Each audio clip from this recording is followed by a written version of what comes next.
Good morning guys!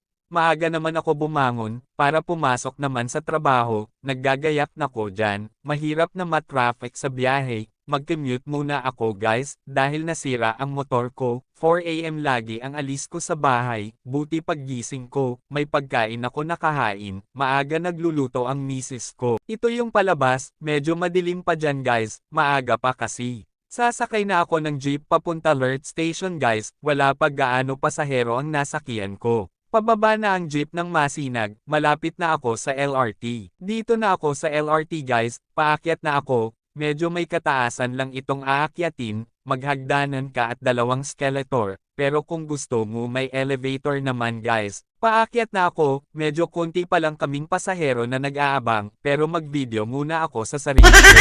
Dumating na ang train biyahe papuntang Recto Station, pero bababa ako ng Araneta Cubao Station.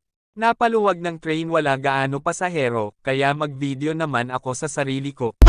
Palabas na ako ng Cubao Station, lalakarin ko papunta ng Farmers MRT Station, dito na ako sa Gateway Mall mag-access palabas. At huminto muna ako para tingnan ko ang bagong mall gateway, at napakaganda nito. Habang naglalakad ako dito sa gilid ng Farmers, napansin ko si Jollibee nakangiti sa akin.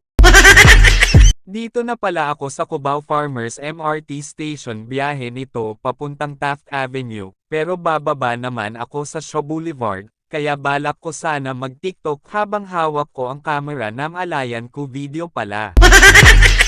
Andyan na ang MRT at sumakay na ako, pagpasok ko syempre selfie muna ako kunwari, pero video yan. Nakatingin ako sa labas habang tumatakbo na ang train, ang ganda ng view, panoorin nyo guys.